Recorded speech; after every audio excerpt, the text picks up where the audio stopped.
Hello from MTS Center. I'm Kirk Penton, joined by Ken Wiebe for the final, well, maybe not the final, but one of the last reports here from MTS Center for the inaugural Jets season. And Claude Noel just spoke with the media. The players are having their exit meetings with Claude Noel, and it's time to look back. And I'll ask you, Kenny, looking back, what are your general thoughts on year one? Well, I have to say, first of all, you were right and I was wrong. I think I was one of the only people in town who picked the Jets to make the playoffs. I'm okay with that. I'm going to own it. I think, as you pointed out in the spread, the Jets could have easily made the playoffs. There were, 13 to 15 points they threw away. Now, again, having said that, you got to look at the other side. They won a lot of games. Most people weren't expecting them to win either. That's true. Yeah, there's always that every year. Yeah, on the whole, the Jets were very close to what we expected them to be. Yeah. They were a high-energy team. They can skate. That's what you need in the new NHL. You need to be able to skate. They had great goaltending. Their defensive play as a whole needs to improve. That's not a shot on the defensemen. They have some good puck-moving defenders, but they need to defend better as five-man units. Their penalty killing needs to get a lot better. Their power play at home was fairly solid. On the road, not so much. There are some players who made significant progress this year. Evander Kane scoring 30 goals. Blake Wheeler, 63 points. After not scoring for 18 games, he was basically a point-a-game player. Yeah. He only had 17, but he had two lengthy stretches, 18 games at the start, 13 games at the end. But he, to me, took the biggest leap forward as a player, at least among forwards. I think he can be a power forward. I think he can be a point-a-game player next year. I don't think that 70 to 80 points would be out of the question for him. Yeah. On the back end, I think Zach Bogosian took the biggest strides. So many question marks around him. After he signed the deal, he really blossomed under Charlie Huddy and Claude Noel's watch this year. Made much more confident decisions with the puck, career-high 30 points, and logged a lot of minutes. He's a powerful skater, and I think, as Chevy pointed out during the summer, he's the cornerstone on the back end to build around. Mm-hmm. Dustin Byfuglien this year had 53 points in, I think, 66 games. Last year he had the same number of points in 81 games. He was hurt. Probably could have been 20 pounds lighter. He has magical skills. Here's what Dustin Byfuglien had to say about the season that was. As a team, I thought, we took a lot of big steps from, where we were from the year before. And, it's something that the team needs to build, and, you only can get better, and, look forward to next year now. Byfuglien, of course, is under contract. There are 7 Jets who are headed for unrestricted free agency. There are 2, Evander Kane and Ondrej Pavelec, who are going to be restricted free agents. And Eric Fehr is restricted, but we don't expect he'll be back. Yeah, poor Eric. Because of the injuries. Yeah, it's been a rough year for him. First off, I want to ask you about Kane. Does he come back next year?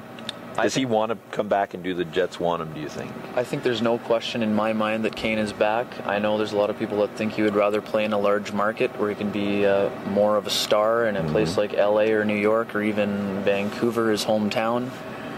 I think he will be back. He made significant progress as a third-year player. He's only 20 years old. 20 years old, yeah. I think he's got very good talent, high-end skill.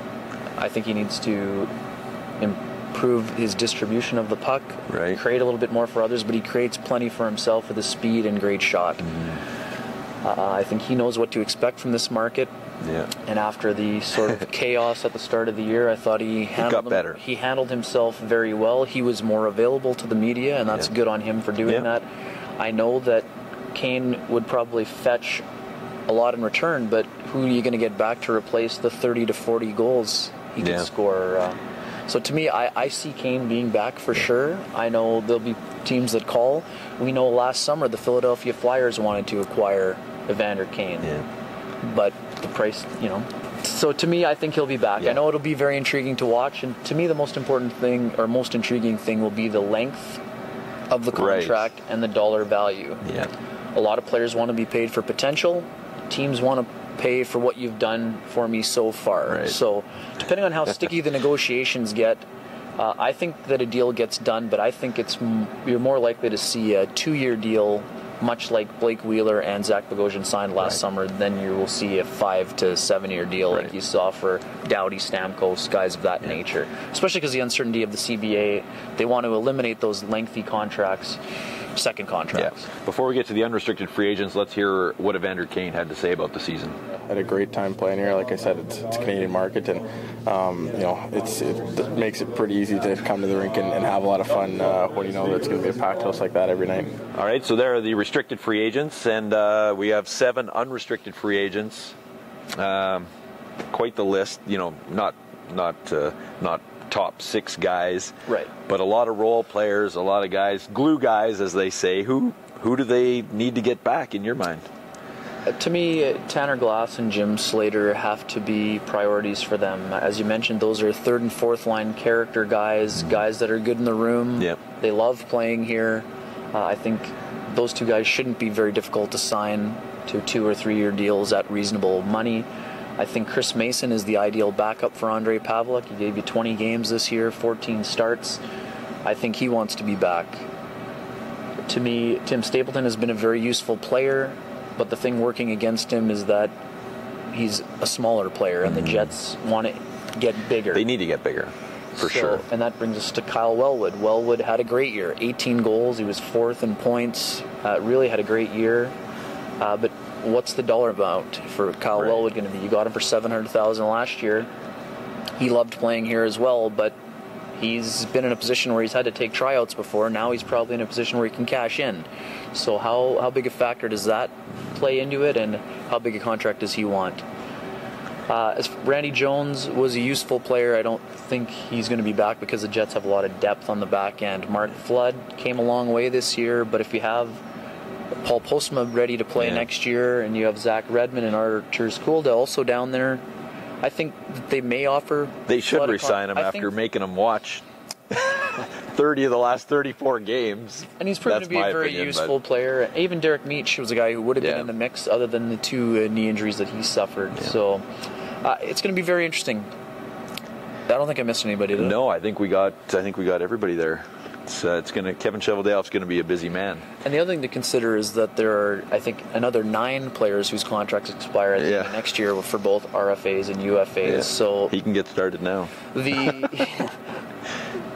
makeup of this team could be a lot different at the end of next season. I think there will be changes coming into this season. I don't see the Jets making an incredible splash in free agency. I don't think you're going to see Zach Parise sign here, for example. He's the prize catch. I think the Jets may make him an offer.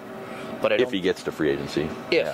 But I don't see the Jets making an offer of $10 million a season for a guy like Zach Parise with the uncertainty of the collective bargaining agreement again. Claude Noel spoke today about the season that was here. A few of his thoughts. I think we got a good thing going here. And I'm not, for 1 second, I will not take a back seat anywhere else. We're a good team. This is going to be a good place. This is a great place to play. I'm not taking a back seat to anybody. I don't care where you are. For me, this is a great place. It's going to continue to be a great place to play. It's going to be a destination the players are going to want to come to, and if they don't want to, then they'll come. It's that simple. So next up, you'll be able to watch a few more of your Jets at the World Championship. Andrew Ladd and Evander Kane for sure are going, and I'm sure there'll be a few more added to different Team countries. USA, I would imagine, will have a couple in the next week, depending on when you're watching this. And then it's the draft. Right now, the Jets are looking at 9th. Depending, I guess they have a 2% chance of going up a bit, so they're going to be picking 9th. And what does this team need to do in a minute or less this summer? What does it need to do? Well, in the draft, I think you're going to look for either a big, high-scoring forward or a puck-moving defenseman. And even though the Jets have depth on defense, you're not anticipating a player probably getting into the league for 2 to 3 years, unless he's an exceptional talent. Yep, they won't rush anybody anymore. And really blossoms. So I think that's what you're going to look for in the draft. In free agency and or trades, I think the Jets are going to make a move for a top 6 forward. I don't know if it's going to be a centerman or a right winger. I think they have depth on left wing with Ladd and Kane on those top 2 lines. So I think you'd like to get another top 6, either center or right winger. So to me, I think those are the 2 biggest priorities. The Jets have depth on defense. I would expect they will move one of their defensemen. if they're going to move anybody. Right. And I think they will be looking at more character players who play physical as far as unrestricted free agents go. I don't see a big splash being made. I don't think you're going to see a Ryan Suter be brought in here again. But I think the Jets are going to take some mid-level salary guys who have won before. Exactly. They want more winners. That's what they need. Claude Noel's message was that we need more winners. We need a higher standard of work. And I think they made progress along those lines this year, but they need to take it to the next level, and that's what they plan to do. Whether they can do it or not remains to be seen. Yeah. There we have it. For Ken Wiebe, I'm Kirk Penton, and before we go, our parting gift to you is Claude Noel talking about what he's going to do now that the season is over. Thanks for watching. I got fly fishing trout on the brain there, keeps going through my brain. I see the trout they're calling my name. I go by rivers, I pull over. My arm's starting to go. I'm like...